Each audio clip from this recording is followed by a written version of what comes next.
Quando a gente fala de direito, né, a gente diz assim, bom, eu tenho como ser humano, né, o direito a entender, a crescer como ser humano. Né? Na sociedade que a gente vive, tão complexa, né, onde a mídia cada vez mais interagindo com a gente diz assim, bom, como eu me constituo como ser humano nessa sociedade? Então a educação é essa perspectiva, né? Traz essa perspectiva da gente crescer como ser humano na sociedade. O direito à educação não é uma coisa assim que foi dado, na verdade é uma conquista. E é uma conquista que a gente tem há 500 anos batalhando, lutando, desde que o Brasil começou a ser, enfim, colonizado, né? A gente diz assim que a gente não foi descoberto, né? A gente foi achado e a gente já existia. Mas o que acontece na nossa história é que todo o processo de educação veio de fora, né? Os portugueses, quando chegaram aqui, trouxeram toda uma cultura e passaram sequer reconheciam que existia aqui já uma cultura. Então, quando a gente fala do direito à educação hoje, a gente está dizendo assim, a gente tem que descobrir, né, conquistar, mostrar que nós temos a nossa própria cultura e não uma cultura colonizada, né? Que a gente historicamente tem isso como perspectiva na educação. A gente tem um processo que é muito recente em relação à garantia do direito à educação. Né? Nas constituições, a gente não tinha escrito que, olha, toda criança tem direito à escola básica. Isso é uma coisa recente na nossa trajetória histórica. E só, na verdade, a partir da Constituição de 88, né, é que a gente, embora nas constituições passadas a gente tivesse já a garantia de direito, mas estavam lá na Constituição, mas sem a população saber que tem esse direito. Então, a Constituição de 88, a gente diz que é um marco, porque ela foi feita com a participação popular, né? O Brasil inteiro se organizou e pressionou os deputados na Constituinte para garantir o direito à educação. Então ela é um marco no sentido de que, como a população participou da elaboração da lei, a gente diz que essa lei já está na boca do povo, né? Todo mundo sabe que tem o direito à educação. O que a maioria ainda não sabe, que é a educação básica. Embora a Constituição diga que é direito, é dever do Estado o ensino fundamental, né? Mas a educação infantil, por exemplo, diz que é o direito, né? Isso é o que a gente diz da contradição da lei. Muitas coisas estão escritas, mas dependendo de quem lê, faz uma interpretação diferente. Então, essa discussão da educação infantil não ser direito, por exemplo, porque é um grande... só 11% da população é atendida na educação infantil, né? A gente tem crianças que não têm acesso à creche e à pré-escola, né? Que é o que integra a educação infantil. Mas a população não sabe que tem esse direito, portanto não cobra dos governantes e, portanto, não chega lá no juiz e diz assim, olha, senhor juiz, eu preciso de vaga na escola para o meu filho, né? Para o juiz poder ir lá e garantir a vaga. Então, alguns juízes hoje no Brasil já dizem que o direito à educação infantil e o Estado tem que fornecer, dar a vaga para a criança. Em outros lugares não. Então, a Constituição de 88 foi um marco nessa questão, a garantia do direito e da população se apropriar disso para poder cobrar dos governantes esse seu direito.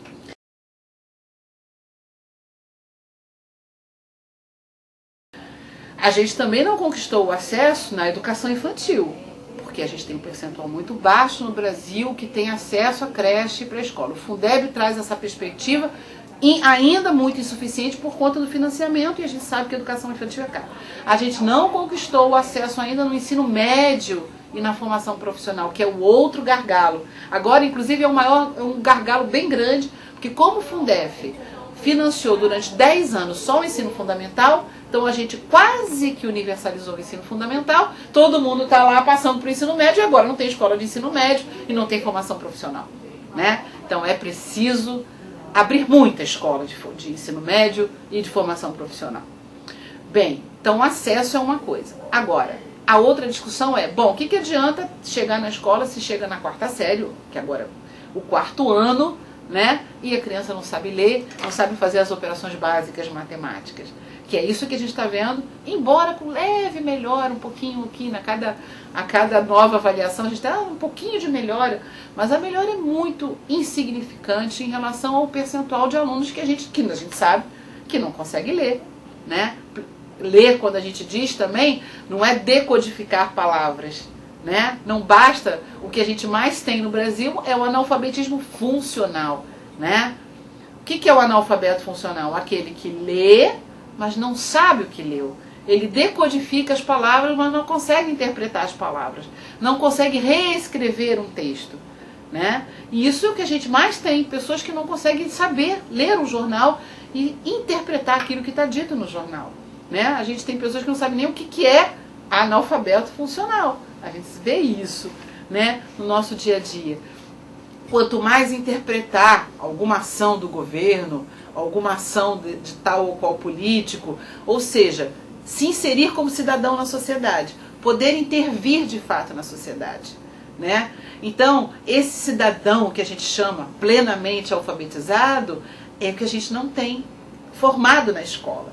A escola ainda está longe, né? Embora a gente tenha já no Brasil experiências maravilhosas, né, de escolas, de sistemas educacionais que tem um avanço significativo, né? Não só estou falando do avanço no sentido de que foi bem avaliado, mas no sentido de realmente construir projetos cidadãos, né? A gente tem, inclusive, prefeituras que dizem assim, educação para a cidadania, e a gente está dizendo assim, o que é essa cidadania?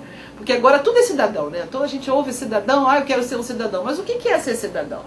Né? É preciso qualificar isso, qualificar aquele que é a pessoa que consegue olhar o mundo, interpretar o mundo e intervir no mundo, né? Eu tenho pessoas que eu conheço, enfim, que trabalham como empregadas e que são alfabetizadas e que não conseguem ir a um banco e simplesmente pegar o seu cartão lá e digitar a senha no banco, não consegue usar o cartão do banco. Hoje, não usar um cartão do banco, você não consegue tirar nem seu benefício, né? Então é fundamental que você consiga ir ao banco então, isso, a escola, né, de uma maneira geral, que isso é uma questão básica de sobrevivência da pessoa, a escola não está conseguindo conectar o mundo da sobrevivência com o seu mundo do conhecimento. A gente sabe que tem crianças que são péssimas em matemática, mas que ajudam na feira o seu pai a fazer as contas. Como essa criança não é boa em matemática, se ela consegue fazer as contas na feira ajudando o pai? Como uma criança que é ruim em matemática, ela trabalha no ponto, né, nos sinais de trânsito, vendendo balas. Elas fazem contas matemáticas. A escola é que não consegue aproveitar o conhecimento que ela tem e transformar esse conhecimento e ampliar esse conhecimento na escola, né? Ou a escola muitas vezes nem sabe, né, o que é a vida da criança. Então, essa nova qualidade é que tem que ser a nossa luta cotidiana e que envolve desde o financiamento, que tem que ser uma luta de professores, de pais, de alunos, dos sistemas, mas é principalmente de toda a sociedade, né? Para que isso seja um início, mas que junto com isso venha o que é a construção dessa qualidade. Discutir o que é a qualidade é fundamental. E isso só pode ser feito em cada escola do Brasil. Porque uma qualidade na cidade do Rio de Janeiro é uma coisa, a qualidade na outra é outra. Quer dizer, a gente não está dizendo que tem uma qualidade lá, uma qualidade melhor aqui, uma qualidade pior lá. Estou dizendo que cada escola que constrói o seu próprio projeto, deveria construir o seu próprio projeto político-pedagógico em busca de uma nova qualidade, né? E que ela se distingue porque nós temos diversas culturas, diversas formas de construir um equipamento que é usado no Rio de Janeiro, pode não ser o mesmo equipamento usado numa escola rural, né? Agora, uma coisa é fundamental hoje, a gente não funciona mais sem a tecnologia. Então, quando a gente fala assim, a tecnologia tem que estar presente, e uma criança na escola rural tem que saber usar o computador, como na escola urbana tem que saber usar o computador, tem que interagir, né? Mas não basta saber usar, tem que dizer assim, para que serve?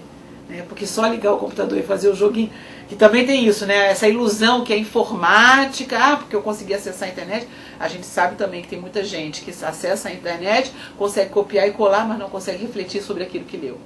Então não basta também ter a internet, né? Você tem que ter a internet, tem que ter o computador, mas você tem que saber interpretar aquilo, né? Porque só copiar e colar é o que a gente já está vendo em muitos trabalhos acadêmicos por aí, né? E que isso também não resolve a discussão do que é cidadania.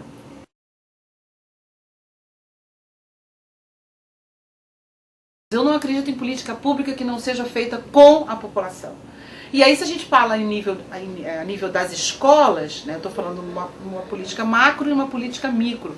Nas escolas, pais, alunos, funcionários, todos, a comunidade escolar tem que estar presente na construção do projeto político-pedagógico da escola, numa perspectiva de construção de qualidade, né? Então, se não tem conselho de pais, vamos organizar conselho de pais. Se não tem representação de alunos, vamos organizar a representação de alunos. Isso é um direito, a participação.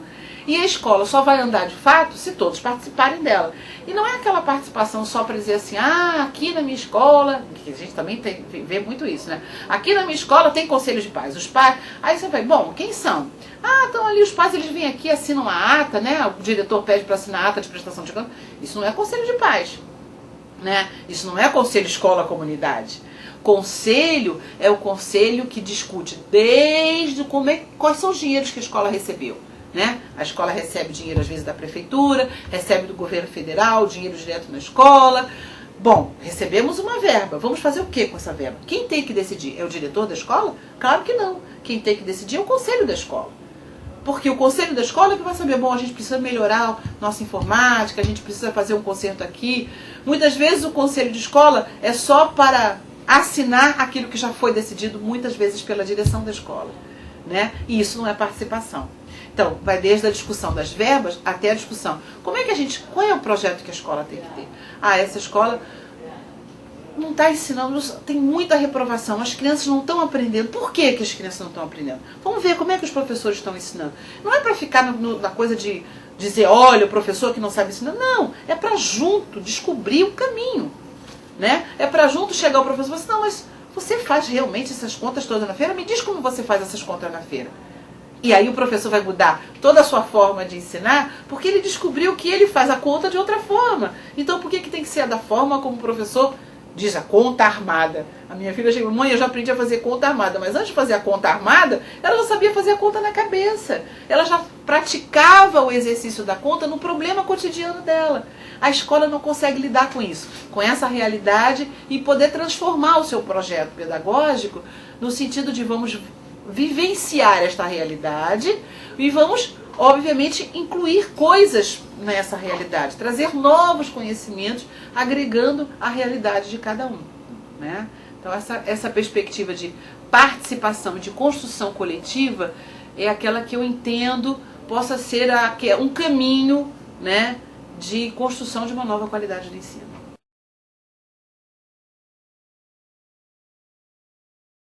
O que eu vejo dos avanços, se a gente for olhar para a história do Brasil, a gente, claro, vê muitos, até porque a educação agora é muito discutida, né? Eu nunca falei tanto em todo lugar, todo debate.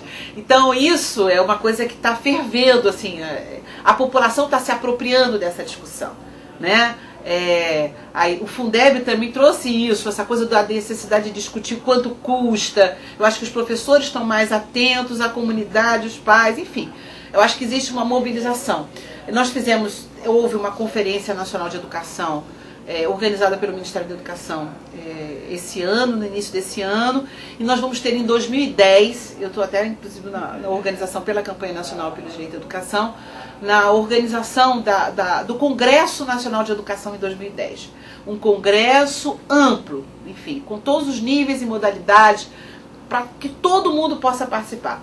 Para esse congresso vão acontecer conferências nas cidades, nos estados. Então todo mundo que quiser participar desse congresso, procure a Secretaria Municipal de Educação, procure os movimentos de educação da sua cidade, procura a Secretaria Estadual de Educação, porque vão começar a acontecer as conferências preparatórias para o congresso em 2010. Meados de 2009 essas conferências vão acontecer. Então isso é um momento propício, né, de participação. Então a gente tem tido, né, nos últimos anos muitos processos desse tipo, né, seja a nível nacional, como foi a conferência esse ano, acho que a conferência foi só de educação básica, e nesta conferência a gente aproveitou e deliberou que na verdade deveria acontecer esse congresso em 2010, que não é só de educação básica, mas de toda a educação, portanto muito mais ampla, e é um avanço, né, que já está sendo colocado em prática, e vai depender de nós a gente fazer um congresso de fato que vai pressionar, por exemplo, a mudança do Fundeb, a melhoria do Fundeb. Mas é preciso que cada estado possa fazer também o seu preparativo para que a gente chegue a um congresso em 2010 muito amplo e participativo.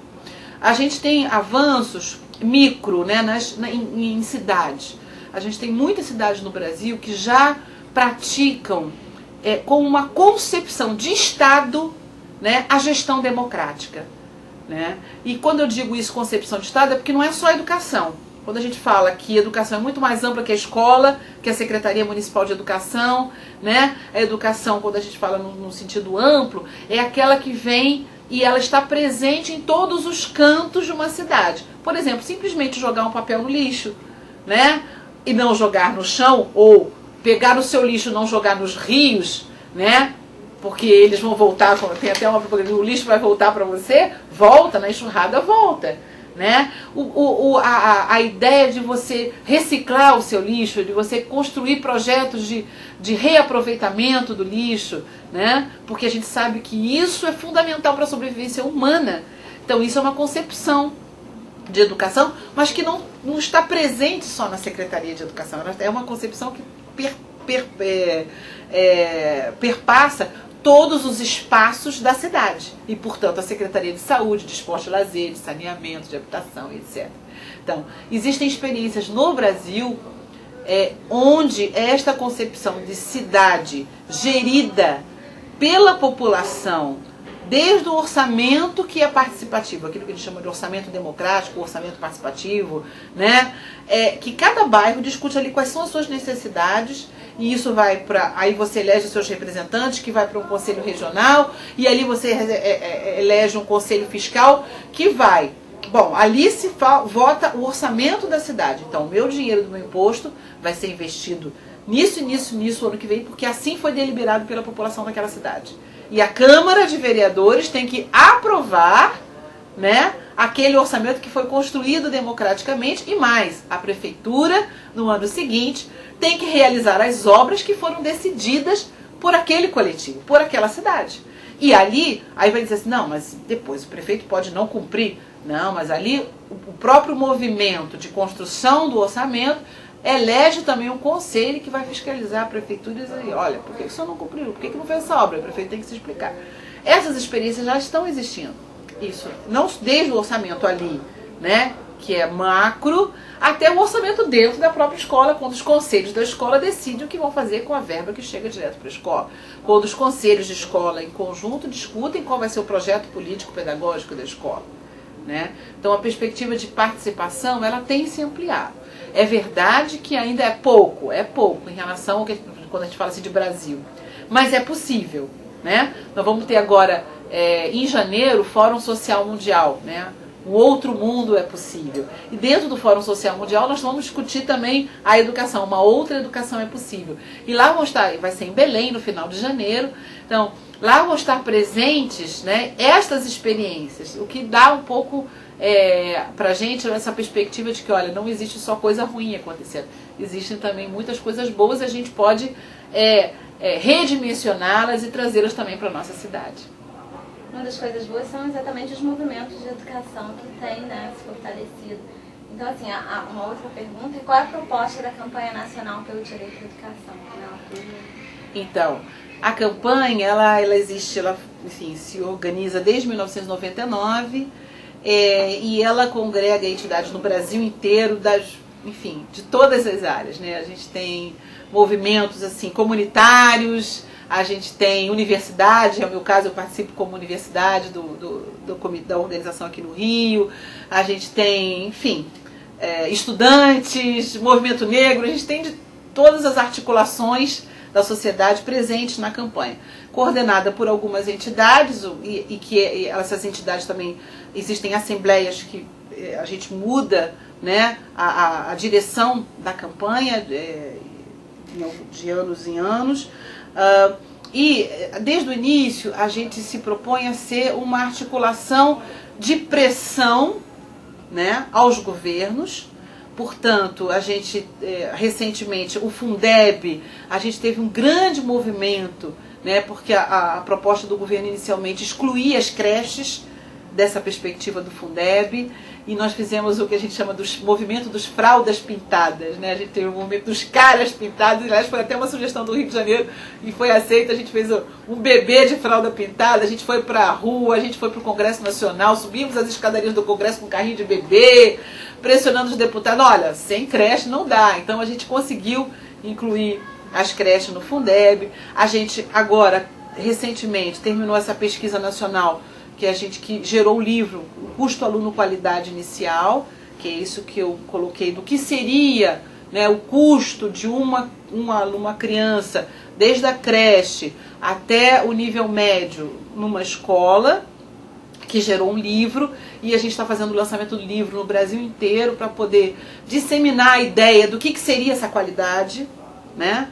E junto com isso, a gente está agora constituindo uma comissão com o Conselho Nacional de Educação para discutir como a gente poderia, quais são a forma de implementar o custo aluno qualidade nos governos, enfim, no Brasil, né? Então existe um grupo de trabalho e a campanha compõe junto com o Conselho, foi uma sugestão do Conselho e da campanha de fazer esse grupo de trabalho para apresentar aos governos uma sugestão, enfim, sugestões de como é que a gente pode implantar o custo aluno qualidade. Junto com isso também a gente fez uma pressão para aprovar o piso nacional salarial profissional dos professores, né, que foi aprovado recentemente, ainda aquém daquilo que a gente desejava. A gente queria que o custo fosse em torno de R$ 1.200, R$ 1.300, o salário mínimo do professor no Brasil. A gente conseguiu negociar, né, enfim, a parte do governo, no Congresso é uma negociação. Foi aprovado R$ 950 para 40 horas, sendo que 1/3 dessas horas não é para o professor planejar, é para o professor participar de reunião pedagógica, né? E isso é importante ser mantido, porque a gente sabe que não é só a sala de aula, que para ter uma sala de aula com qualidade, o professor precisa ter o seu tempo de preparação. Isso agora é uma luta, porque a gente sabe que tem muitos governadores e cada um no seu estado tem que entrar no movimento para que se garanta o piso nacional salarial, o piso do professor, porque muitos governadores não querem implementar esse piso. E a gente sabe que no Brasil, enfim, independente das capitais, que a gente sabe que isso é muito baixo, mas para o Brasil isso significará um avanço muito grande no salário dos profissionais da educação. E a gente sabe que isso, entende que isso é fundamental para a gente discutir. Ela tem essa rede de articulação, que a gente faz essa pressão a nível nacional, a gente faz movimentos nos estados, a gente faz essa capacitação dos professores nos estados para essas questões que a gente vem estudando. E, enfim, e participa ativamente desse processo todo da construção nacional e nos estados e municípios, quando a gente constrói esses coletivos democráticos de construção das políticas públicas. Então a gente vem atuando nesse sentido.